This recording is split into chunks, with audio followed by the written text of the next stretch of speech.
And you're very welcome back to episode number 9 of our Ladies Gaelic podcast here on FinalWhistle.ie. Joanne has returned this week and is in great form because Fermanagh are not going to be relegated from Division 3 of the league this year. So she's been in great spirits, and Emma's back with us as well for this week. So sum up, Joanne, what way the week had gone for you. You obviously disappeared on us last week, weren't available for a plethora of different reasons, and then turned up at the weekend. I don't think you got a yellow card in that game, so No. you turned the leaf. I'm a new woman now. No yellow cards, which is a win in itself, and obviously getting a win against Clare was definitely good to kind of, I suppose, just that wee bit of relief that we are safe in Division 3. Obviously Antrim's result against Laois helped us with that as well. So yeah, it was definitely good to get that win. But I am gonna, it's not just my wedding appointments. My bridesmaid also is getting married now in the 10th of July. So there's plenty of things happening. That's why I was away last week. And I know you have a game this weekend, but it's probably a bit of a dead rubber game between yourselves and Limerick to see out the league. So probably put up the feet for a few weeks and get back into the busy planning stages that you're going to have with everything that's been going on. Yeah, geez, I'm telling you, it's a full-time job, this wedding planning crack. But yeah, there's plenty still to be done. But yeah, this weekend will probably be look at even Limerick having to travel up for that kind of game. It is probably just a shit way to end the league for them. Obviously, it's a good opportunity for us to probably run the bench a wee bit more and get girls game time when there probably is a weight off the shoulders of a must win. But mind you, we still obviously want to finish the season out strong as well. So but again, Limerick kind of proved that they are, still up for fighting, and they competed so well against Down at the weekend too. I know we'll get to that, but yeah, I don't expect them to just lie down now just because it means nothing. Yeah, but look, they could bring home some cheap diesel from so that's something. They'll be smuggling across the border, it'd be great. Bring up a few tankers, there's a cost of living with everything with fuel at the moment. So there's a load of different things. But alongside your game, of course, we had load of action in Division 1, Division 2, and we had the last game in Division 4. So we'll have plenty to discuss this week. Division 1, well, we now know who our 2 finalists are. That, of course, is going to be between Cork and Galway after both of them secured the wins necessary to pick up that. And that game will be played on the 11th of April in the Gaelic grounds in Limerick for a 5 o'clock throw-in. Bit strange, guys, that they've moved it from Croke Park this year. I had seen on the fixture list at the start of the year that they were scheduled for a doubleheader in Parnell Park. Now we have Cavan versus TBC on the Saturday. Wherever that's going to be, we'll figure out whoever they're going to be playing this weekend. But a bit disappointed, Joanne, for maybe from the Galway and Cork perspective, not to get a league final in Croke Park. Yeah, look, obviously it's one of those things. It's a really good opportunity to, I suppose, give the girls the experience ahead of championship, that feeling of playing in Croke Park. I know obviously both teams will have a handful of players that, are well used to that, but I always think it's just kind of getting used to the nerves, and any opportunity to play there, of course, you want to. And it's that, look, I'm not going to go on my half an hour rant about equality again, but it is frustrating. It's one of those things where, it's still the same time, it's still the same commitment, it's still the sacrifices that the men are making. Like, Jesus Christ, like Croke Park, it's not used that often that, they can't make room for the finals at least. But yeah, look, I just feel like there's a long list of things that is probably not a priority for them to bring up, but probably a wee bit disappointing. Look, the girls might be happier down the road after it, but yeah, I just think it's a bit annoying now. And from the Cavan perspective, Emma, they had a fantastic day on Sunday, and we'll talk about their game soon enough. But for them to be in the Division 2 final and to obviously not be in Croke Park either, doesn't happen for every team that you're going to get a run out in Croke Park. So they'll be gutted at the same time as whoever they're going to be playing in that Division 2 final. Yeah, over the past couple of years, the Division 1 and 2 final has been in Croke Park on the Saturday, with the Division 3 and 4 final. Normally it would have been a double header last year. I think it was the first year it wasn't. So it is disappointing. You'd think it would have been in the calendar well in advance when the master fixtures come out that Croke Park would be booked, and that would be it. Because again, it is a final. So disappointing, but at the same time, Galway and Cork will just go, you know what it is. It's a bit of grass. It would have been brilliant to get in and experience it. Cavan, especially, because they'll have a lot of young girls there that haven't experienced it.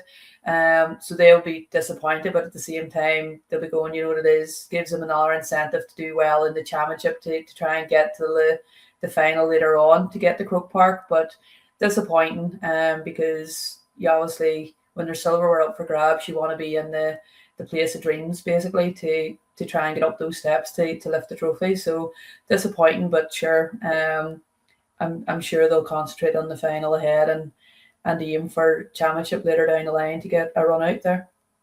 And I'm sure, look, it is a good warm up for players to get a run out in Croke Park in a league final. But look, it is what it is, and we'll figure out where venues are once these games are all decided for and all that shebang. But Galway did secure their place with a 3-13 to 1-13 win over Dublin, and looked very, very strong in the first half. Kate Slevin, Kate Thompson and Leanne Cohen grabbing goals as they went into a 3-5 to 6 point lead at half time. Another loss, Joanne, for Dublin, bottom of the table, and a week end that saw their men's team relegated from Division 1 of the men's league.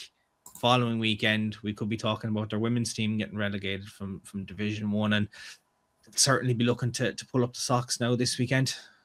Yeah, it's pretty mad. I don't think anyone probably would have predicted that at the start of the year. Like, and yes, we mentioned that, you know, obviously they were trialing a lot of new girls at the start and a lot of fresh faces there, but you know, they've had, you know, the likes of Carla Rowe and all back in, you know, for the last, I think, 4 or 5 games, you know, that you would have thought they might have been able to steady the ship a wee bit more before, I suppose, leaving it to the last league game to have a must-win game to stay up. But Jesus, it's a very interesting table. Like, it's and well, maybe not for you, Jim, maybe being a Kerry man too, but it is going to be a very interesting weekend for the Division 1, and I don't think maybe anyone, even Cavan going up to Division 2, probably would have thought that they might be meeting the likes of Dublin next year, you know. So probably not a place where Dublin would have wanted to be, regardless of you know, having to trial out new girls or not.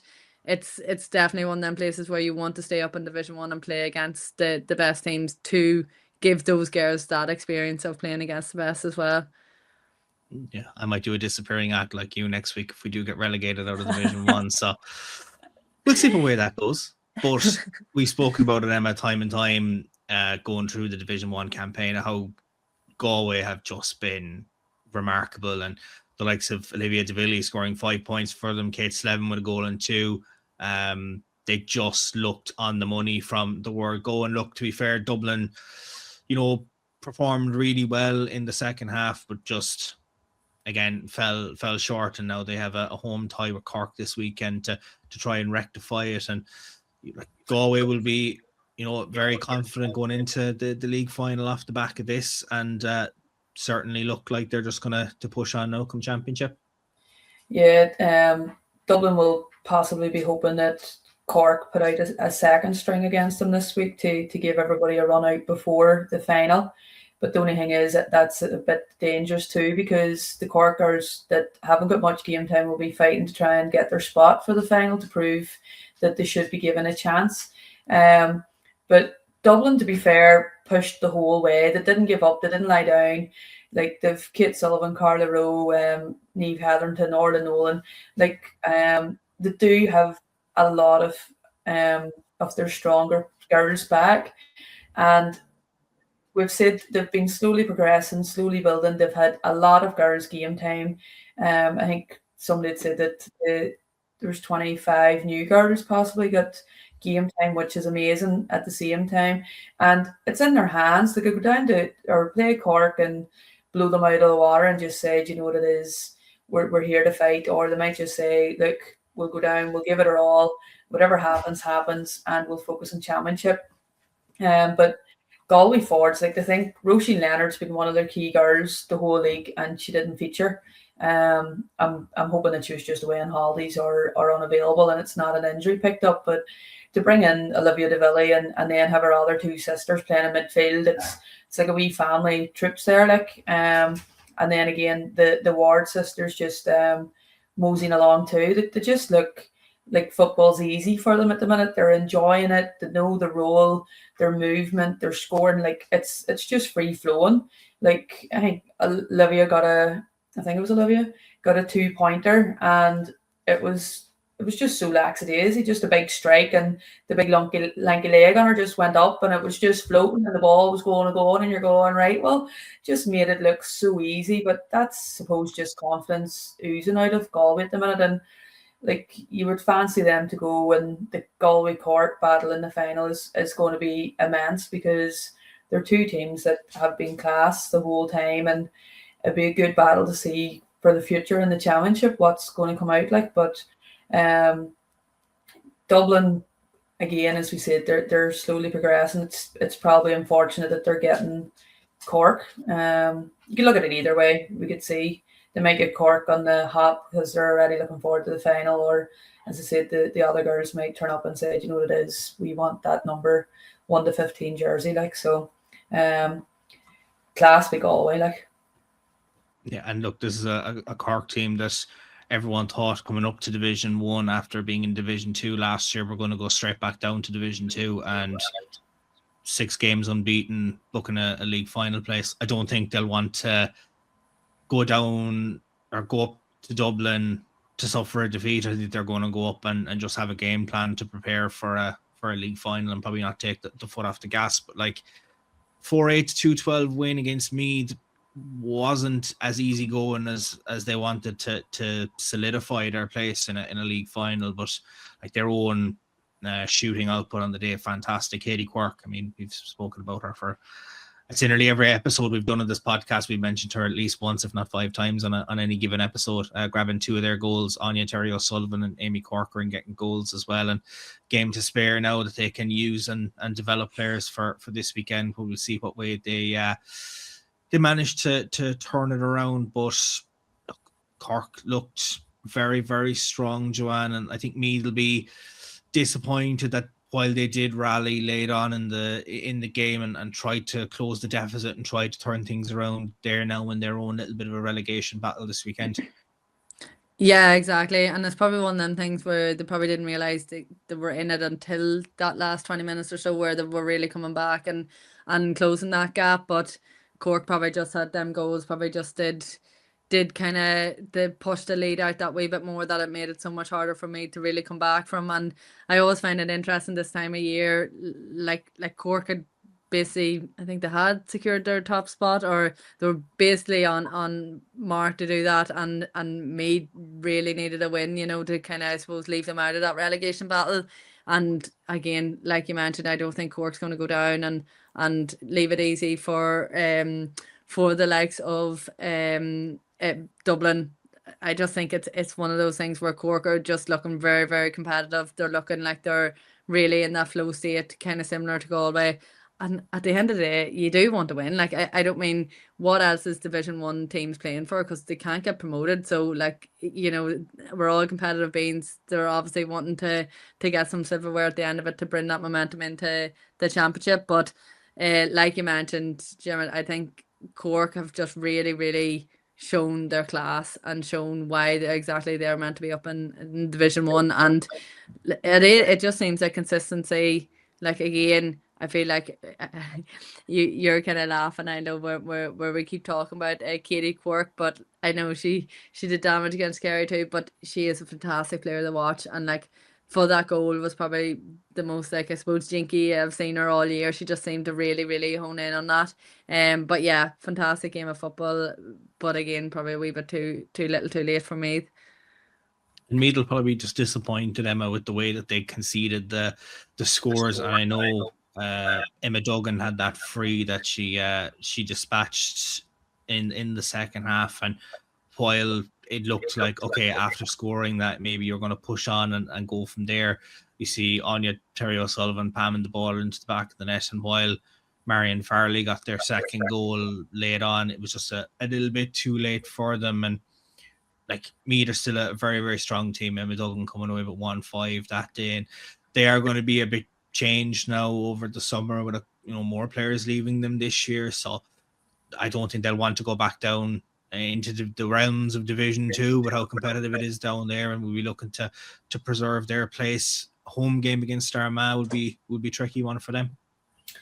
Yeah, I think Cork were just more ruthless, and Meath just didn't pull the trigger as much as they should have. But the Meath Armagh game is massive.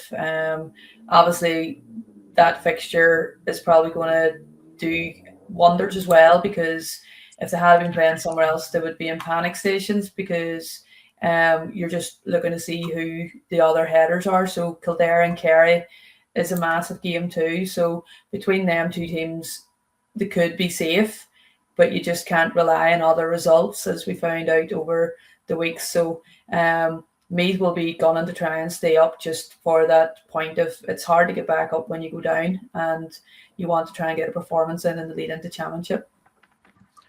And the results in the league table could have been dramatically different had Anya O'Neill not scored a last gasp goal for Waterford to come from behind for a 2-10 to 113 draw with Kildare in Dungarvan in their game, which the Kerry perspective might be a little bit good. The Kildare didn't win that game, but we'll look at the league table in a few minutes' time. But like Waterford will probably be kicking themselves, Joanne, that like they were, at the very start of this league campaign, they were looking like a contender to be in a league final. We're going really, really well, and their last 3 games, I don't know what's changed. We've spoken about how ruthless and dogged a team like Kildare are. They probably came away from that game just going like that's a moment that's gonna come past us, and now they have a home game with Kerry to look forward to this weekend to try and change things around. But definitely Waterford will be kicking themselves. Yeah, like a lot to learn for Waterford to leave it to such last minute and that fine margin. Like obviously again, probably nothing really to play for in Waterford's eyes compared to that of Kildare. But like you said, like you would be imagining that Waterford, sometimes again we say this on paper, we would be saying that Waterford does look a bit stronger than Kildare, but Kildare really showed that they were, they do not want to go down to Division 2 without a fight, and God, it is just probably quite sickening for Kildare to lose a game like that with the last kick of the game. But again, Waterford probably, yes, maybe are in that kind of safe zone that maybe they haven't been pushing themselves to where they need to be, but I think they'll be definitely looking at themselves before championship, that how they can't see games out, where it kind of turned a wee bit, especially with the bigger games at the start of the league, that you'd be thinking, yeah, God, Waterford are definitely going to be contending for that final spot. But yeah, it's going to be interesting come championship time to see how they gel together now. Because Kildare had, did a 1-8 to 5 point lead at halftime, Emma. Like they looked really well, looked composed, kicked on in the second half, and then just Waterford were just like, we need to turn things around. Probably didn't know what else was going on in the other games in terms of what way the results were going to sit for them, but just had to really dig deep. And looking at it, I think Kildare can take an awful lot of learnings from the game. Will be disappointed not to have put points on the board going into the final round to ease their worries for relegation. That small little bit, but definitely Waterford missing out on a league final with Galway now on the cards this weekend is going to be a bitter pill for them to swallow. Yeah, Kildare seemed to be in control for the first half anyway. Like Ciara Wheeler scored the cheekiest goals ever. She won the kick out and then just chipped the keeper. But again, Waterford had a girl in the sin bin at that point, so Kildare will probably be a bit gutted that they didn't push on when the sin bin was in place too. And then just to hold off, it's game management when you're that far ahead. What's your tactics going to be? Are you going to hold on to it? You need to be ruthless and cynical when you're in possession in front of the goal. And Kildare, I think, will be more got it that they didn't see out the game, because when you have a lead at all, you're in control. And Waterford, to be fair to them, came and pushed and knocked on the door and showed the resilience that they've gained over the other games, that they didn't give up. And they got their just rewards with that goal at the end to sneak a point. But Waterford, as we said, we were from the start going, oh, they're going to be in the final, they're going to be in the final. We probably expected Cork possibly to drop off a bit more, but Waterford have dropped off. So it's hard to know what it is, as what Joanne said, that they maybe hit their comfort zone, or has things happened in the background, has maybe just tiredness or leggy, or maybe teams have caught on to their systems of play and everybody else got surprise factors and then all analysis come in. But look, Waterford will be happy that they're finished where they're at. Kildare will be got it that now it comes down to the last game against Kerry, but they will be taking a lot from that game against Waterford, the belief, and they'll hopefully learn to see out the game and be a bit more ruthless in game management in order to try and get some sort of reward against Kerry, which I know you're hoping doesn't happen, but we'll be the neutral here and we'll try to go for the Kildare side, Absolutely. Last week, Emma, I had said to you, would Armagh pull the Amy Mackin card? And well, they did. Yeah. And look who's back. Mac is back, and not Blaheen, but she had her own impact on the game, grabbing a goal for Armagh. But Amy Mackin scoring 4 points in her first game in quite a long time. Jesus, it's been a long time. It's been an awful long time since we've seen Amy Mackin in an Armagh jersey. Armagh winning 113-2-8 against Kerry. That's put them to 4th spot in the table going into this weekend. 3rd loss in a row now for Kerry in the league, but I think played very well throughout the game. I know, look, Armagh had that 1-6 to 1-2 lead at half time, and Amy Mackin and Kelly Mallon just looked outstanding when they got a sniff of the post to have the chances, and like they just started really, really well. I don't think you could have asked for a better start when Blaheen raised that green flag fairly early on from their perspective, and Kerry battled away. She forgot the goal and just not coming the way that they would have liked. So a good result, Joanne, for Armagh to put them into a good position to try and stay up now this weekend. And for Kerry, it's going to be a tough one against Kildare. Yeah, again, it's very interesting to see so many teams that literally depend on the results at the weekend, could literally be relegated or could be safe. And both Armagh and Kerry, obviously Armagh really needed that win just as much as Kerry did. And I think even, I suppose, a wee bit of a sigh of relief, but they also can still get caught on their points. Am I right? They're on 7, aren't they, I think? So like to have, I think even what we were talking about, the draws, because it's 3 points in the ladies game, a draw really can hinder you, and it actually can leave you that one, you could be safe, but you also could go down, even though you might not have lost the game, but you've drew. But yeah, I think Armagh will probably breathe a sigh of relief, and I suppose it's really good to kind of get Amy back into the swing of things. Like I feel like Kelly Mann has been so on form this year, and to now add Amy Mackin on top of that for any defence, to be kind of like, okay, yeah, well, Malmore, Kelly, now you have to worry about Amy Mackin too, never mind Blaheen or,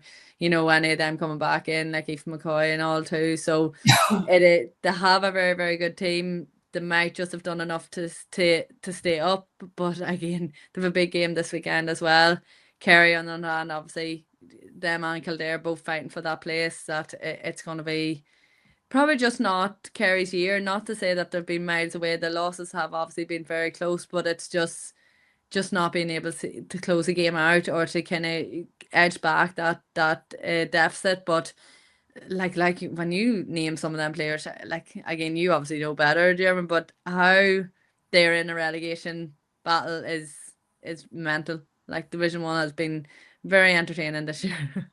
Yeah, like I know, look, injuries have been a bit of a pain for Kerry, like not having caught Lynch in the defence with an ACL injury now. Looks like she's going to be out for the full season, so that's a big blow. And you know, Mary O'Connell wasn't playing in midfield the last day either. I hope it's nothing too serious, kind of a bit like, as we said, Roisin Leonard with Galway. We hope that it's not a big injury for her there to see her miss time out. So that was a big one for Kerry. But I think they're just trying a few different things, kind of similar to Dublin. There's a few new players that have come in this year. A lot of players have left Kerry with travel and a couple of other things, retirements and so on and so forth. So I would have kind of said the same coming into the league campaign. I thought Kerry were going to be kind of one of the contenders at the top, maybe not make a final, but be fighting for one. But certainly there will be disappointment, especially if they go down to Division 2 off the end of this campaign. But certainly we'll be looking to pull the socks up. But they did respond very well, Emma, in the second half. Like, they were 9 points down at one point, and while Amy Mackin was having, a great time in front of the post, Kerry were really struggling to find the shooting boots. Eventually they did, and when she forgot that goal with a few minutes left, like, it was only a 2-point game, and Armagh really had to dig deep with their game management and hold on to the ball as much as they could just to wind down that clock. Yeah, I'd say Greg probably was having a heart attack on the sideline after that goal went in, because you know yourself, when time's near up and something goes wrong, if the right people don't get on the ball and control that, it could easily switch that they could have just went up and got another goal. So it was good for Armagh to actually go, you know what it is, calm down, we'll get possession, we'll get after the ball, and we'll see this game out. But Amy Mackin just adds to it. So Kelly Mallon has been the informed forward this year for them, and then Amy's come in now. So ultimately, everybody's going to go, right, we need to mark Amy too. Aoife McCoy and Catherine Marley have also. So now Kerry didn't have to turn up and go, right, well, we just have to mark these ones. Others are stepping up, which is good. But if you look at it, both teams didn't concede many frees, and as I've been harping on all the whole league campaign, a lot of frees have been conceded, and in that game there was only 3 frees for Armagh and only the 1 scored by Kerry, which just shows the discipline was there. And from watching Armagh setup, they tried to make the pitch as big and wide as possible to try and drag out the Kerry defence, creating the gaps and the overload, which ultimately is how Blahy Mackin got her goal too, by just the quick ball over the top to Lauren, and then Lauren found her again and she dispatched it great. But Kerry were lucky, not unlucky, that they switched off for a free kick that Amy Mackin just ran from like 30 yards, got it and hammered it. And if she had scored the goal, everybody would be like, oh, well, look who is really back. She had it off the crossbar and went over the point or over the bar for a point. But it was just them small things that normally Kerry wouldn't get caught out about, that you're going, right, maybe it is the likes of maybe losing a couple of them experienced girls in round defence, that they're still trying to get that structure and rebuild. But Kerry aren't going to lie down against Kildare. They're going to want to try and stay up in Division 1. And as I said, Armagh, Meath and Kerry and Kildare, they're probably lucky that Kerry and Kildare are both below them, Armagh. So it means if one team gets 3 points, it's still not going to make a big difference, because Dublin and that's below them again. So Armagh will be delighted to get it over the line, and it takes the pressure off for Meath, who they would probably be pushing on for the win now, and more so than Armagh. But good to see Amy back.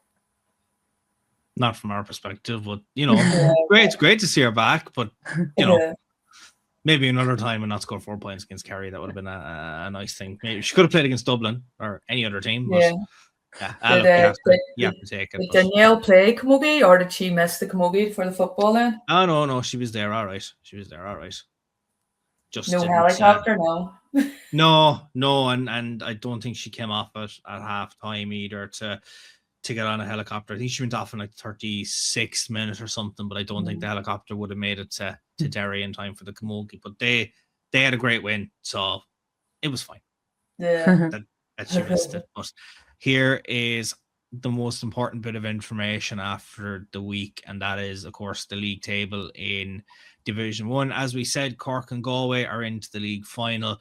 Cork, of course, topping the table with 16 points going into the final weekend. Galway in second with 15. Then Waterford in third place on 10 points. Then here's where it'll get all interesting this weekend.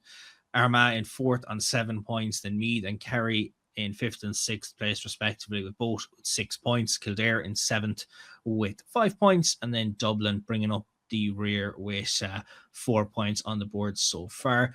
The league fixtures then, of course, Dublin host Cork this weekend. That is a must-win game for them in Parnell Park at 2:00 on Sunday. Kildare take on Kerry in the Centre of Excellence in Kildare there at 2:00. Meath host Armagh in Summerhill at the same time, and then Waterford take on Galway in Kilross-Antrim at the same time. That Waterford and Galway game, very much a dead rubber between the two sides, but Galway will be looking to kick on for the league final and build another result. Then, of course, all eyes will be on that Meath, Armagh and Kildare and Kerry game in terms of the relegation. And if Dublin can pick up a win against Cork, then it just makes it a lot more difficult for teams. And it really has been one of the most unpredictable divisions so far as Division 1. So keep an eye across live streams and everything this weekend, because it could come right down to the final kick of a ball to see who's going to be saved for another year in Division 1 and who's going to be going down to Division 2 next year.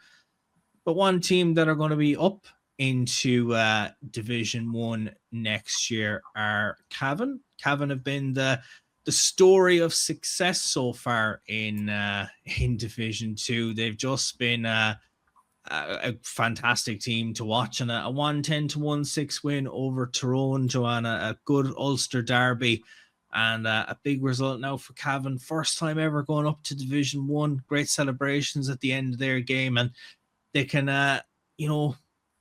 put up the feet and enjoy a Division 2 final. But it's a good little thing for them now, building into championship. They seem to have really built an awful lot of confidence in this league campaign.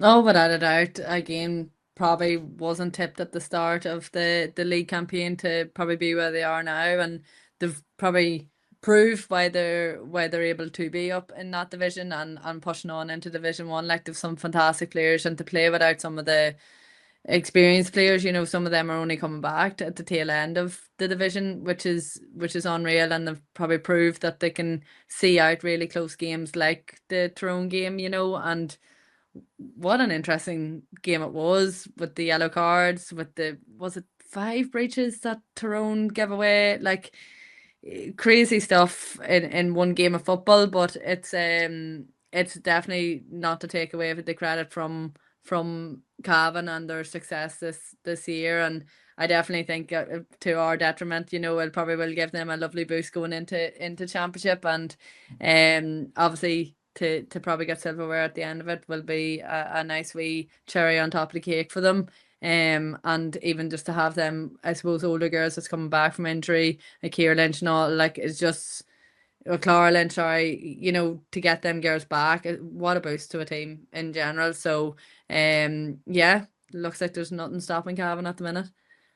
Tyrone's discipline, Emma, definitely did let them down, and when Ella McNamee was shown a yellow card, like, Tyrone or Cavan took full advantage of that numerical advantage and outscored them. Was it 1 goal and 3 to a goal in the final 10 minutes, or around a 10-minute time frame anyway, to go into the break leading 1-7 to 1-2, and just kicked on from there. And again, we've been talking about the players that Cavan have had, the likes of Ella Sheridan scoring 4 points again. Like, what a find she's been for Cavan in this league stage. It's her first year coming up playing for Cavan, and she's not put a foot wrong. And a lot of players they just have so much confidence now that they want to go into a league final, pick up that silverware, go into Ulster, continue this form, and then go into the All-Ireland series and see where the world takes them.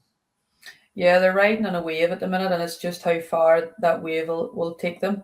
But it's, as we said, Ella Sheridan has been on fire. She's been leading from the front, and for somebody that people wouldn't have heard of or known of outside of Cavan, it's brilliant to see. But Tyrone's discipline, like they conceded 4 points or free kicks as well, points from free kicks, as well as then the sin bin. I know Cavan had a sin bin as well whenever Tyrone were coming at them.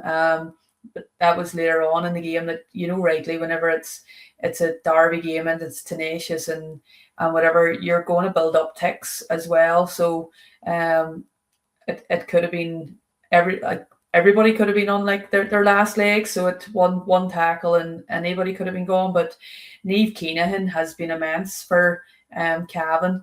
And then Aisling obviously being the calm head and just kind of controlling things when it needs to be. But Tyrone will be disappointed. Firstly, in their discipline, they would probably look at themselves as they should have been able to match Cavan physically already without maybe having to go the one step over the top. I think that the first one was a high tackle on Sinead Green, who's probably had a few high tackles over her career anyway. But Aoife Horsk again stood up and be counted. Now she's going to be a huge miss come championship time for Tyrone, and you'd be questioning who's going to step in and take her position. But Avie McHugh's been leading by example and around the middle of the pitch for them. And as we said, Niamh O'Neill coming back from Australia last year, she's just still building her confidence up. So like before she went to Australia because she needed a break away and stuff, and she probably just wasn't enjoying being home, and then probably missing the sun and all our Fraggles and the Gingers loving being back home. But our football is class at the minute, and again she's just pushing on, and she's bringing all those younger girls with her because Niamh's been around for years and years, and she was 16, 17 too, and she's still a young pup. Like it's just you kind of look at her as one of the older, more experienced heads, but it's in Tyrone's hands still. Who do they have last? Tyrone are away to Tip.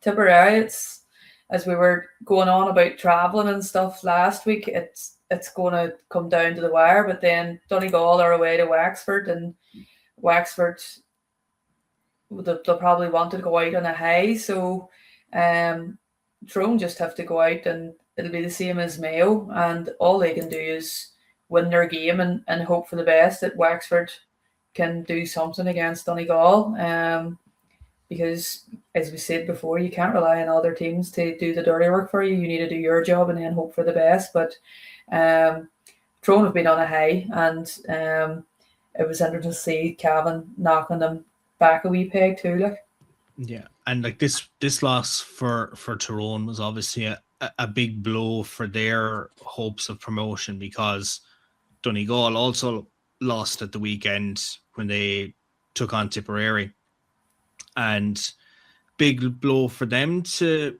had they won it, they would have been promoted. With the way the other results had gone, it was a surefire thing for them that they would have been promoted to Division 1 had they got the win. Now they have a home game with Wexford to see it out. You'd imagine they'll win that based on the fact that Wexford are already relegated. But as you said, Emma, Wexford won't want to travel all the way up to Donegal just to lose a game. They'd want to put a good account of themselves, but didn't have it their own way against Tipperary, Joanne, by any means necessary. Tip were 4 points to 3 up at half time, and just had to really show their nerve to come out winners. Anna Rose Kennedy with 3 points, Emma Morrissey with 2, really leading from the front. And while Donegal managed to get a plethora of scores themselves, they had a chance, I think, late on to potentially level the game, which would have been huge for them to try and get some extra points on the board going into this weekend. But just wasn't to be, and they'll be disappointed that they have to, go into this weekend knowing that they'll just have to put out a team to get that result. Well, that's it. Yeah, they could have maybe been looking at a weekend where they could have maybe relaxed or tried a few girls for that last game, but yeah, now that it's a must-win game, and look at maybe they will be looking at Wexford thinking it's probably a good last game for a must-win game. You know, Wexford not have got to win this league campaign, and you'd be thinking Donegal is second in the table. Like, look at, I've been proven wrong before, but the likelihood that Donegal will secure that win. But again, yeah, you can never be too sure. Like, Mayo's just freaking trying to catch them now, and obviously, again, like I mentioned, the 3 points, it's a very real thing, and it's going to be like, I feel like Tipperary probably, again, it's a big thing where you're looking to win. Like, Tipperary put themselves, now that they went ahead of Tyrone after winning that game last weekend, and while Donegal, yes, are looking to try to secure themselves, I feel like Tipperary probably just had that wee bit more fight, that wee bit more must-win mentality about them, and have probably left themselves in a nice position now. And even the addition of Lauren Cunningham moving to Tipperary would be a lovely wee influx from any county to have her supplement into your county. So it's been good to see her playing really well and just seem to blend in as if she's been there her whole life. But yeah, it's led for an interesting week again. But I reckon that Donegal will probably be safe enough this weekend, I reckon. Well, we always live to eat our words when we try to predict things on this podcast. So I think everyone in Mayo would love if Wexford got that win, because that would obviously give them the chance to get promoted themselves. They obviously have Monaghan, but you know, for any team, Emma, to score 6 goals in a league game and come out obviously on the right side of it, a 6-10 to 1-14 win away to Westmeath. Like, Mayo just looked so strong from start to finish against Westmeath, and will be looking to seal the deal and try and get promoted themselves. But look, it's not in their own hands. Obviously, they have to beat Monaghan, but again, as we said, they need that result up in Donegal to go in their favour. So I think it's all about just trying to put in that right performance now for them this weekend. Yeah, they need to go out and just worry about themselves, and there's nothing else that they can do. And like, Diane has them playing brilliant football now. They don't have to worry about colleges or nothing like that. It's all about them. And like the likes of Leeson, Sinead Walsh, and all them is coming back into the fray. Like, Fiona McHale's just rolling back the years and enjoying it. Probably enjoying the new rules as well, and most people's getting to adapt to them a bit more. But Mayo have been given a lot of girls game time as well, because as Diane said, she wasn't sure of her squad. She was getting to know them. So it could be now that, like, they'll go out and win, and all the teams will be going out to win, because it could be their last competitive football for, like, when this championship starts. Some of them, three or 4 weeks after league finishes, and then Ulster starts. I'm not sure about the rest. So you want to use competitive games, because that's when you learn more. So no team will be going out this weekend going, oh, sure, doesn't really matter, we'll go have the crack. We're going out to try and either, number one, get a result, number two, get our tactics right, number three, prove that you should be starting if you're actually getting your place, because no girl is going to county training 2-3 times a week and doing her gym session and doing her nutrition and doing her recovery, all just to turn around and say, I'm happy to be number 29 or number 36, and I'll just go with the flow and get the gear and run around and live the high life. You want to play football. So if some girls are getting their chance, they're going to take it and go with it. So the likes of Wexford and Westmeath and all those teams that might think, oh, we've not to play for, they do. And they're playing for pride in the jersey and things like that. And Mayo are playing to try and get to a final in the hope that Wexford turn up with a bit of fire in their belly and tell Donegal, you know what it is, sorry, you're waiting the next year to get to Division 1. And then it's in Mayo's hands. But Mayo's racking up the scores, something shocking like too. So it's, and to be fair, 114 is pretty high to concede. So that's possibly something that Diane will be looking at herself for the future, because if you are going to come up against Galway in championship, you know rightly, if the likes of Westmeath and some of them teams are scoring high against you, Galway up at the minute with their forwards will score double or triple that, because you basically have 8 amazing forwards in Galway. So it's time now to get your head on for now and looking forward to the future. And I know that game relegated Westmeath out of the division, but from Monaghan's perspective, look, they got a 4-14 to 1-9 win against Wexford. That's a good result for them. Joanne, look, it's something that they can build on now and try and push on and get everything right for their own championship campaign. I know Cora Courtney got a goal and a point, and Rosemary Courtney got a goal and 2. So they have a lot of older heads coming into the squad, but they have a lot of young guns as well helping them. Yeah, like I think we've mentioned about how they're starting to blend their kind of youth with their experience, and maybe them girls getting back into the team will help bring those young ones with them. And it does, like, every county goes through that kind of transition phase a wee bit of, you know, blooding new players and new leaders, and trying not to rely so heavily on the likes of the older girls like Cora Courtney and all. But you know, when you need them, you can rely on them, and that's probably why they are so good and why they have played for so long. But yeah, a good win for them to kind of probably get themselves out of that kind of, I suppose, like, obviously they still need to win this weekend just to make sure, but probably reduce that risk of that relegation again. But like Emma mentioned, like, you know, to still concede 1-9 from Wexford, you will still be looking at that as well. But yeah, some serious scores from Monaghan, and a good array of scores as well, which is good to see.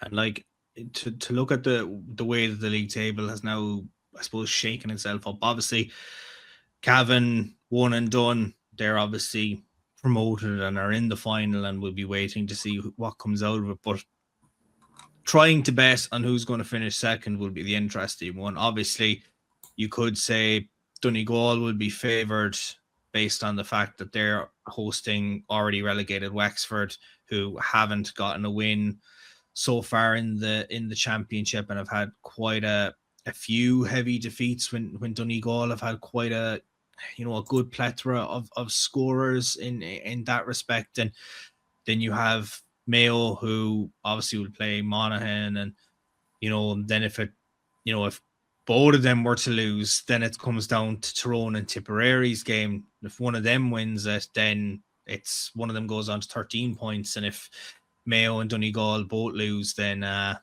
that'll be a very interesting way to see the way that the thing will plan out for those teams. Fixtures for Division 2 this week: Cavan host Westmeath in Kingspan Breffni Park at 2:00 on Sunday. Donegal host Wexford in O'Donnell Park in Letterkenny at the same time. Mayo host Monaghan in McHale Park.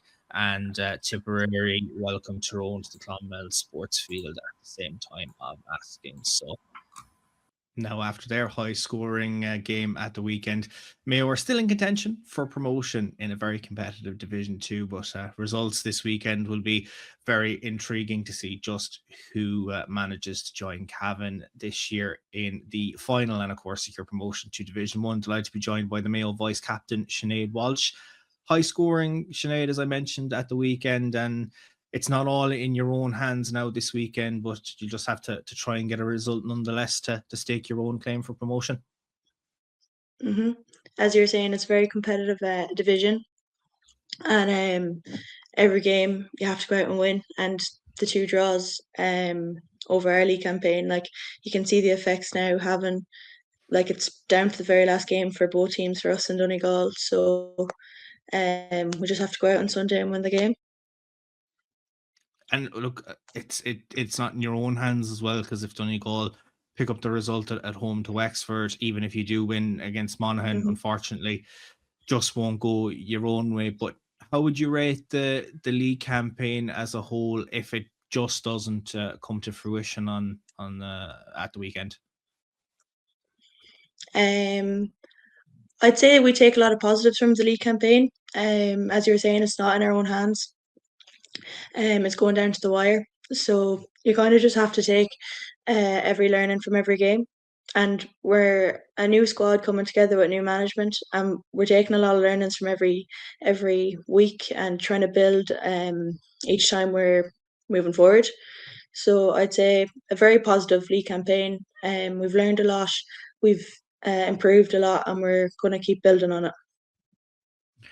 What is it like under Diane as your manager this year? Obviously, she's come into the role. Obviously, look, growing up in Mayo as a ladies footballer, you obviously know who she is, and with such a storied legacy behind her. But I'm sure she's brought an awful lot to the squad. And you mentioned like there's an awful lot of young girls that have come into the squad and everything like that. So I think there's a lot of a lot of positives, and you're building really well now ahead of a championship campaign. Yeah, definitely. Diane is a very experienced manager. She's been involved with a lot of different teams. So it's great to have her experience with us, and the whole management team she has behind them. They have a lot of experience in all sorts of teams. So we're lucky to get the opportunity to play under herself and her management team behind her. And from your own perspective, like as you mentioned, the couple of draws as well, I'm sure you're not, I suppose, looking back too much on some results, but you'll probably be disappointed with some aspects of the league campaign. But just trying to put your best foot forward now for the remainder of the campaign, the game this weekend, and see what comes next. Yeah, the league Division 2 is very competitive, and you can't underestimate every team that's in it. Like everyone's fighting for their spot, and it just comes down to the wire every single time. Like you need to be going out and winning the 3 points. Like you need them every single week to be building. Like you see Cavan, 16 points. Like they've won the points. Like you have to be competing like them. And I know coming from Division 1 last year to drop into Division 2 this year, what was the ultimate goal of the squad? Was it to bounce straight back up to Division 1 this year, or just kind of find your feet with a couple of new players coming in and just try and build from it and see what way the Division 2 campaign would have gone? Just like every team, everyone wants to be playing Division 1 football. Like that is the goal at the end of the day. But at the same time, we are a young team, and we're constantly building, and we want girls to experience as much football as they can. And Division 2 is so competitive as well that you're getting good games, you're facing strong teams that prepare you going forward for championship. Talk to me about the game at the weekend, because we've seen a lot of high scoring games, but in terms of goal scoring as well, we've seen some absolute fantastic performances. You were amongst the goal scorers at the weekend. It just seemed to click in the right places for yourselves against Westmeath. Westmeath, they're a very strong team. We got a few opportunities and we definitely took them. We worked on a lot of forward movement, and I suppose it just clicked on the day, which it doesn't always do. Like you can struggle at times, but everyone just was focused and ready to go. And when we got the opportunities, we definitely took them and we went after them. And looking at Monaghan, like they're a very, very strong team as well, and they're fighting for their own case this weekend as well. So it's not going to be an easy game, but by any means. I know they're not going to make a final this year or for promotion or anything like that, but they're going to give you a walkover in terms of a game. Like you're going to have to dig deep and put in a very good performance against them. Yeah, we have a big week now this week. Just preparing for Monaghan. Like last league of the game, you want to be winning. You want to secure your 3 points, and definitely Monaghan coming down to us. They'll want to put their best foot forward, and similarly, we want to put our best foot forward and make sure that we show up and we perform to the best of our ability. I know you've been missing some key players for the league campaign, but you got some key players back as well. So a nice little bit of a mix in your own squad at the moment. Yeah, we're very lucky that we have a mixture of experience and youth in the team. It's great to have older players coming back and just bringing their bit of experience. And likewise, it's great to have the youth coming in, the likes of Suzanne Toohey, Kayla Doherty, Isabel Phillips. Like, it's great to get those girls in playing football, get them exposed to the tempo of the game, all that kind of stuff. And just trying to blend together as a team and build on it for the championship. How have you found I suppose you are the vice captain, but you've taken on the captaincy with Ella being injured at the moment. So how have you found, I suppose, stepping into that leadership role? Good, yeah. Ella's a very good leader on and off the pitch, and I suppose it's an honour to be able to lead alongside her. And even though she might be injured, she's still leading off the pitch, and she helps me on the pitch to communicate different things that she might not be able to get across the line. But yeah, I'm honoured really to get the opportunity to captain. You can hear her barking the orders from the sideline anyway when you're in. Yeah, definitely. You can hear her in the middle of those games. Yeah. But look, it will be what it will be, I suppose, come Sunday afternoon when we kind of figure out what way the tables are going to go. But you'll obviously have the Connacht's final to look forward to as well this year, and then going into what's a very competitive looking senior championship draw as well. There's no easy groups as we discussed on an episode past on the podcast. Like, so it's all about momentum and building it from there. And like the younger girls that have come in, they've added it, and you've got an awful lot of minutes into the legs, and hopefully get players like Ella back into the squad fairly soon. So positives, a lot to build on, and just trying to put your best foot forward. Definitely. Well, we'll have to see what way things play out now on a very entertaining Sunday across Division 2. But Sinead, thanks very much for coming on our Ladies Gaelic podcast this week, and best of luck on Sunday. Thank you very much. Thank you for having me.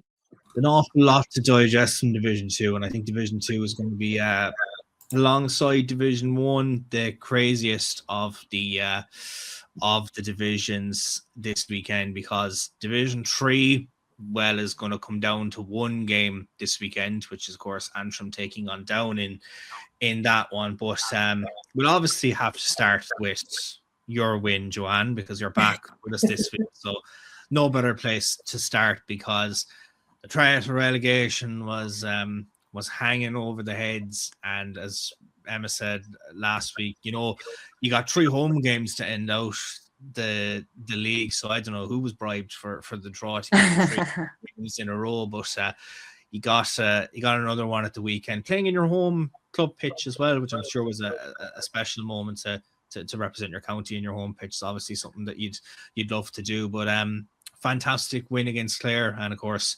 Emer Smith back doing Emer Smith things. Yeah, look, honestly, Emer was probably up there with probably the best league performance that she's played all this season, and obviously we know the potential she has. And probably, again, I mentioned this kind of off camera, maybe they were probably a wee bit slow to react, probably how good she was, or maybe she was just in one of those days where she is very, very hard to stop. But I'll be totally honest, like the first 20 minutes, I was like, this game could go either way. We had a lot of possession, but just couldn't seem to punish, or couldn't seem to get on the scoreboard. And Clare have some very, very strong runners. Like I mentioned, Kiva Harvey was very good for them. Was a really, really good link player. But just probably, again, I'm not going to disregard how good our backs was. Like Courtney Murphy on Jesus, now let me get these names right. Maloney, like, again, we kind of had done our research on them and knew what a fantastic player she was, but I felt like Courtney did so well to kind of keep her to 2 from play. And again, it's one of those things where we probably had a target to try and target their main players, and we had obviously as forwards had a target to try and punish the other side, and thankfully this was just a game that we did do that.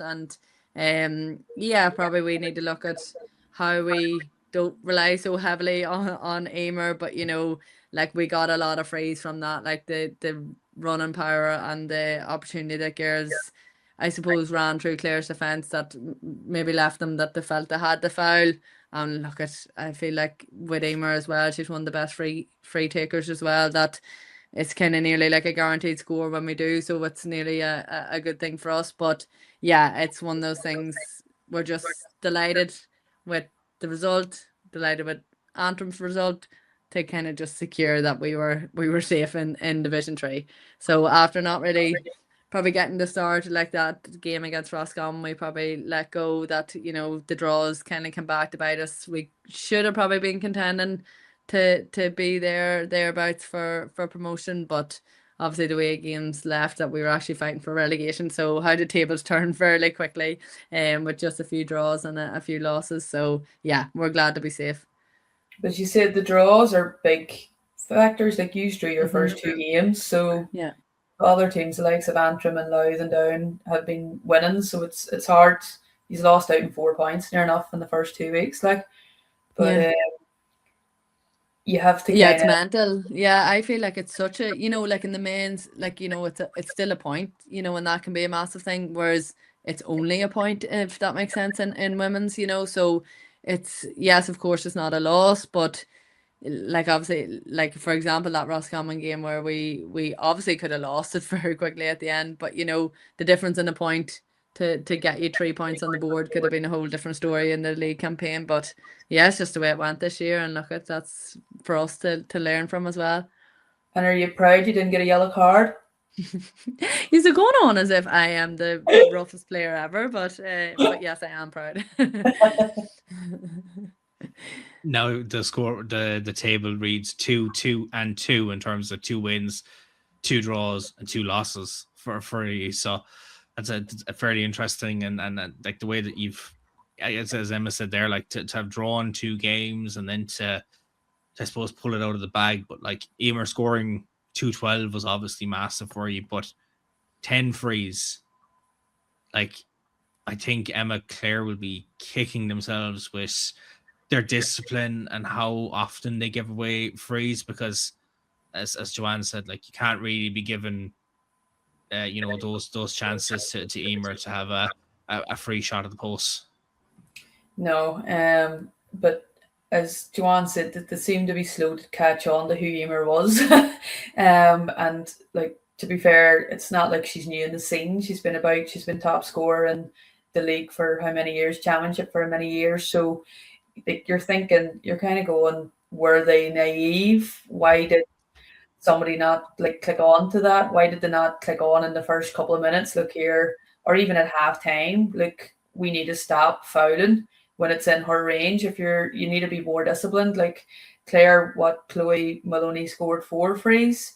So like in a normal day, we'd probably be going, Jesus, Fermanagh 4 frees, whereas you're going, Fermanagh had 10. They scored from 10. Like, so I think was there any yellow cards for Clare for all the fouling? No. No, like again, like we were coming in at half time, we were like, my dogs on 2 ticks, my dogs on 2 ticks. Like again, there was no yellow cards. Like, but yeah, it probably was one of them things. They were quite defensive, and maybe it was that it was different people fouling each time, so it wasn't overly mad. And it was quite interesting actually. The umpire did call the referee over and said about like pulling off the ball, and that was actually a tick against my player, which again, I've never really seen an umpire actually take the role very seriously. Sometimes you're usually begging them to see that they're pulling you off the ball, but yeah, look at, yeah, obviously the freeze made a massive dent in it, especially when we probably couldn't convert from play. So yeah, I'd say Clare will probably be disappointed. And look at, I was talking to my marker, when they travelled 4.5 hours up that morning, and it does, maybe that affects your decision making. You're tired, you're slouched, but yeah, look, it's definitely something as a team that did want to be looking at and rectify. Was Joanne Doonan marking Joanne Doonan? No. No, could have been very easily confused now, in fairness. I was laughing that we had such similar names, Joanna Doonan, isn't it? Yeah, I've never seen anything like it, but yeah, very, very funny that it was so similar. Insert the Spider-Man pointing meme when both of you are on the pitch with each other. It's like going, no, we're different. We're not the same player. The names sound the same, but they're very much different. But as you'd mentioned, Joanne, like that Antrim result against Laois, the 2-8 to 12-point win for them was enough to ensure that you guys had the result, because it wasn't any bit easy, Emma, for Antrim on the day. Like, it was, they were level at half time. I know Antrim had gotten those 2 goals in the first half, but Laois came, roaring right back into the game, and Antrim really had to dig deep in that second half to get over the line. Look, Laois should be kicking themselves because they have one last chance to avoid relegation this weekend, and Antrim will be delighted because it now sets up the shootout with Down this weekend to see who goes up. Yeah, obviously going in at half time, level, and like as I said before, like Brona Devlin's goal, it kind of, the keeper just you'd expect a wee bit more. It dropped over her head, but you'd expected her to have it covered because it came from a decent distance out. But Antrim made a few changes at half time to try and get a bit more running power and experience on too, to try and see out the game, because Laois were coming at them and they didn't lie down. They were going, and to be fair, they were happy to get the result. As I think Lara and the Hunt said up about, it was a win. It was a tough one, but a win's a win. Like, so the massive game this week against Down. Them 2 teams should know each other inside out. It's a bit like whenever Fermanagh and Antrim were constantly playing each other. Like Down and Antrim it would normally be friendly, so we would be playing against other, and then over the couple of years, like, but they should know each other well enough that it could be a game of tactics, and it could be a boring, low-scoring game, with maybe a silly mistake or a breach, or a sin bin, coming into play in that game. But like Antrim and Down both did what they had to do to get across the line and to bring it to this game, like, because if either of those teams had messed up at the weekend, the other team was nipping that chance, like. So not as exciting as Division 1 and 2 with all the different scenarios going ahead, but it'll be a good final game in Division 3 to see who gets into the final against Louth. Because it will be an intriguing one, Emma, just based on, like, Antrim, look, they've been really, really strong in this campaign, and obviously coming off the back of that junior, making the Junior All-Ireland last year, like, they've been quite strong, really had to dig deep, but showed what they're capable of. And on the other hand, Down hosted the Limerick side, who are now relegated, needed to get a win to try and keep their chances alive going into the final round. But like, they didn't have it their own way in Limerick with the 111 to 1-5 result. Like, when Megan Doherty put the ball into the back of the net, the sides were level at 1 goal and a point apiece. And then, only for the likes of Emer Fitzpatrick, who's been such a scoring threat for them, they went in 1-5 to 1-2 at the break. And then, look, they had her and Niamh King getting those all-important points in the second half. So they'll have to try and, rectify how they conceded 1-5 to Limerick and try and kick on from there. And from the Antrim perspective, like, as you said, this could be a boring tactical game of let's just hold the ball and only shoot when it's necessary. But it will be a very ding-dong battle between these 2 old foes. Yeah, I think Antrim's problem this year has been the amount of wides that they've been hitting. Massive wides against Roscommon and even against the likes of Fermanagh. Like, they missed shocking amount too. So if they aren't going to be efficient in front of the goal, they're going to have to work it in closer to make sure the right person is on the ball, whether it's to fist it over the bar, but they need to make sure of it, because at the other side, as we said, Emer Fitzpatrick has been on fire, scoring 2 pointers for fun, never mind. But Limerick came up the whole way up, they travelled up, and again, they're still learning. They're a young team, they're learning. And if you're going to travel that far, you're going to throw the kitchen sink at the team and just say, look, we're still preparing for games later down the line, which is good to see. I know Down made a load of changes, like Leisha Duffy and a few of those girls weren't there. But I'm actually glad to see that Limerick put it up to them, because there's no point in playing games if you're not going to learn from it. Like, we wouldn't have wanted to see a scoreline like some of the Kilkenny scorelines this year, because nobody gets anything from it. So, yeah, it might look like a low-scoring game, but we don't know that Down possibly were working more in game management. They could have been trying to set up more tactical and only going in bursts. We don't know, because, well, I wasn't at it and I haven't been talking to anybody to know. Was it kind of like that, or was it just they played their normal game and Limerick were very good?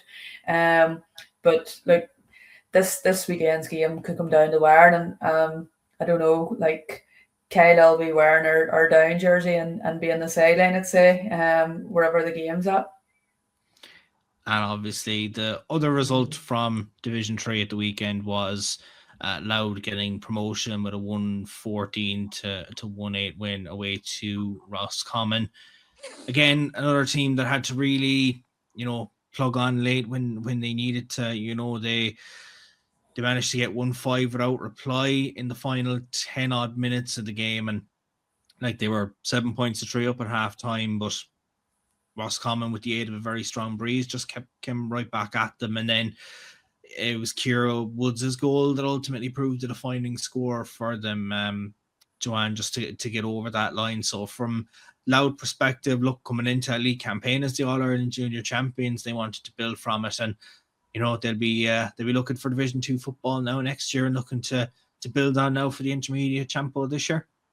Yeah, I reckon Louth are very proud of their league campaign, and to put themselves in such a good position going into championship again, to also kind of be like, well, yeah, we're not here just happy that we're promoted from junior. We're here to compete no more than us coming up. There's zero reason why the lower division teams in the league can't compete, especially at that intermediate championship. It's really nip and tuck in that kind of middle section. So it's Louth have really proved themselves, and look at Anya Breen's been about for a long time, and I feel like she's a fantastic leader, and I think that it's been really impressive how like connected and like gelled they've just looked this year, that like we've mentioned before, it does seem that wee bit easier for them. Obviously Roscommon again could have, it could have turned there, like they could have been fighting for that final spot if they had to beat Louth, so they still had a lot to play for, and they really kind of, I suppose, proved, the likes of Roisin Lennon and all, have some fantastic boards and really hard to stop, but probably just did not do that enough at chipping away at the scoreboard at the weekend. But yeah, credit to Louth for their league campaign. Very impressive. Similar to Cavan, have really just like locked in and really just proved we want to get out of this division. We want to continue this momentum and leave a good culture behind them. And we have to be nice to Louth after last year's All-Ireland final. So definitely. But like they've been super. I think Roscommon will definitely be kicking themselves how the league unfolded, but I suppose it's just the belly of the beast, draws and narrow defeats and stuff like that. You just can't drop points in divisions like these ones. Here is the important league table for Division 3 after that weekend of action. Of course, as we said, Louth promoted, unbeaten as well in this campaign. So it's been a very fruitful campaign for Louth. 16 points on the board. Antrim and Down, second and third respectively. Of course, both of them play each other this weekend. So that's the intriguing tie for promotion. Of course, Roscommon in 4th spot on 8 points, Fermanagh in 5th spot on 8 points, and then Clare in 6th spot with 6 points. Laois are in 7th with 4, and then Limerick bring up the bottom of the table with no points on the board as well. Fixtures for this weekend, of course, Clare host Roscommon. Clare need a win in that one to ensure that they stay in Division 3 for another season. That game, of course, gets underway in Lissy Casey at 2 o'clock on Sunday. Down are at home to Antrim and Park Esther at 2. Of course, a win for Down puts them up into Division 2 next year, while a win for Antrim will do the same. Of course, they'll play in the league final against Louth as well. Fermanagh host relegated Limerick. That game gets underway in Tempo Maguire's at 2 o'clock on Sunday. And then already promoted Louth are at home to Laois in Drogheda too. Of course, the battle of the All-Ireland finalists from last year. Louth, of course, winning the All-Ireland Junior, while Laois were in the intermediate decider against Tyrone. Laois need a win to potentially jump Clare in the league table should they not get a result against Roscommon. So that's where all the intrigue arrives in terms of Division 3 this weekend. Division 4 had one game at the weekend, and we had kind of speculated last week, Emma, as to which of Offaly and Longford would get out of this one alive and win the final before a final, and came down to Offaly on the day. Longford will be kicking themselves to have missed out on a place in the Division 4 semi-finals this year, but they really dug deep in the second half, did Offaly. They were just a point down at the break, and the likes of Aoife Darcy scoring 4 points and Katie Crawford getting 2 had Longford ahead by 1 goal and 10 points to 1 goal and 9, but Michelle Mann's goal just before the break really kept Offaly in that one, and then they just really kept going in the second half. But we have to talk about Sarah Doyle's performance in this contest. She got a total of just the 2 goals and 9 in the second half, and I think she got 2-10 in total, or maybe might have been 2-10 in the second half or something along those lines. But she had an absolutely fantastic game, and Offaly will now take on Carlow in the semi-finals, Emma. So good result for them, bad result for Longford, and both of them will meet not only in Leinster, but they'll also meet in the All-Ireland Junior Championship. So they'll be well accustomed to each other by the time they play each other come the summertime. Yeah, like there's a lot of teams that'll see each other plenty between the league and the championship, but sure, you can only look at the next game. There's no point looking at the last game. But Sarah Doyle, I don't know, she must have been sniffing some of Joanne's paint or something at halftime and came out and was firing on all cylinders. Scoring a lovely penalty as well. Longford, as we know, we're missing their leader, Shan Gallagher, and I'm sure she was gutted, but was supporting from the sides and counting on. But Longford can be proud of what they did too. They didn't lie down. They were well in the game. They pushed on. And I think it was just the Doyle factor in the second half that they couldn't get the grips with her. Anything she touched kind of turned to gold. And then whenever they tried to clamp on her, she just laid it off to somebody else. She just was controlling the game. And you know yourself, when you have somebody in form, it's a bit like Emer Smith. If you have Joanne standing free and Emer standing free, you know that Emer's on fire, so you'll probably go that way. And that's the way it would be with Sarah. That they knew who to go to because she was firing all cylinders. But that's their first final done. Their next final is up. And Carlow isn't going to be a rollover at all.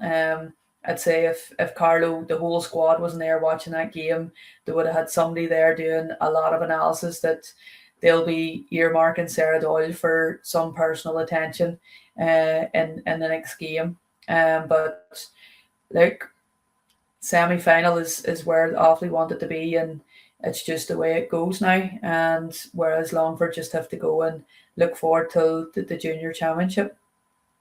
Yeah, and I know it was 2-8 that Sarah scored it in the game and obviously got those 2 goals in the second half for them. But like, that's a fantastic result, Joanne, for them. And like, Offaly coming into this, you know, they're still going through the transition period. They still have a lot of younger girls. Obviously, we've seen some of the older heads are still with them, and you know, still you know, keeping them to where they want to be. And I suppose from their perspective, they want to go back up. They want to, you know, push back on and not be in these lower divisions and take Offaly back to where they want to be. So they'll have a bit of confidence and no rest for the wicked, because they're right back out again this weekend in the semi-finals. Yeah, but I personally rather play week on week, you know, and they've, after coming off the back of a really competitive game, a good momentum coming into this weekend. And like I mentioned before, and I don't think Carlo are foolish enough to be complacent about Offaly. Like, I feel like Offaly has been that kind of quiet, under the radar team that, you know, could sneak a win in the likes of a semi-final when it is really important. So I do definitely think that they're not a team that Carlo's going to be thinking, oh yeah, we have this one. But look, at home advantage, Carlo's been there before, you know, they're all trying to get out of this division. I think it is going to be a very good battle. Carlo are very good, you know, like a lot of threats up in the forward line too. That is a handful for any team. But I'm sure Offaly have done their homework as well, and even playing them already in the league. It's going to be very interesting. And Jesus, you love a wee semi-final in the only division that everybody's trying to get out of. So I know it's going to be very interesting to see how they go. Don't think you want to be back in those semi-finals and playing for promotion. You're happy in Division 3. You're happy to be staying up there. And the race to get out of hell, as we've dubbed it, is on the cards this weekend. Here are the fixtures, of course, for the semi-finals. We had known the way that this was going to work in advance, and then Offaly has, of course, slotted into that spot with Carlo. So they will take on Carlo in McCann Park in Port Darlington in Laois at 2 o'clock on Sunday. And then Leitrim will take on Sligo in Orchard Park in Roscommon. And that game gets underway at the same time of asking as well. So while Division 1, 2, and 3 all have their own little bit of narratives, Division 4 really is another one that has plenty of intrigue, because as we've said, no one wants to be here because it is hell. It is certainly the most grueling division. And from the Leitrim perspective, I know like their game against Sligo is going to be a very tough one. Good old local derby, and they're putting them in Roscommon to really add some extra spice to the whole Connacht affair of it. But we've spoken, Emma, about the way that Leitrim have gone in the last couple of years, that they've always been stuck in Division 4. The teams they've come up against have always gone up. So it really is kind of that now or never for them, that if they do want to get out of Division 4, they've really given themselves a massive platform to do it. But Sligo are absolutely no pushover. No, I think it's now or never for Leitrim and for Johnny. I think he'd probably thinking there's a voodoo doll somewhere stuck in Leitrim if it doesn't go right this weekend. But as we said, Sligo have been steadily progressing each game, and they've had tough games, so they're going to be ready for this. Leitrim should know they're not going to be going into a walkover here, but Leitrim have been hit or miss in games. There's games that you're going, wow, they've been class, they're scoring a lot, and then the next thing you're going, what's going on? That they haven't been consistently up here. Whereas Sligo has been slowly rising and rising and rising. So it could be a tight game, but you're kind of hoping that Leitrim have learned from their mistakes over the years, that they're not going to be complacent. They're going to go out and do the basics right, the simple things right, and hopefully bring their shooting boots, because against Carlo, I think they left them on the bus. So they can't afford to do that against Sligo, or they will be punished, and they could be in hell for another year. So I think it'll be in their heads. You don't want it too much in their heads that it maybe scares them and hinders them, but they want to be aware of the consequences if they don't turn up and play the way that they're expected to. Well, Sunday will be a day of intrigue across the divisions. There's an awful lot at stake for teams this weekend. So what way is it going to play out? God only knows. But we'll have plenty to discuss next week. Joanna's very much being told, you need to get off this call now and take me for a walk. If you're watching the video podcast, you'll understand. If you're listening to it, you'll be like, I haven't a clue. So go watch the video podcast and you'll completely understand. We love dogs on this podcast, and we've had plenty of them on the podcast over the last 2 years, a year and a bit now of us actually doing this. But who's going to get out of their respective divisions for promotion? Who's going to make league finals? Who's going to stay safe? It all is going to be on the line. But hope you've enjoyed our episode of our podcast this week, episode number 9 of our Ladies Gaelic podcast, and we'll be back next week to digest everything that comes out of Sunday. But if Kerry do get relegated, I might not be here. Of course, my thanks to Emma and Joanne once again for joining us on the podcast, and we'll catch you next time.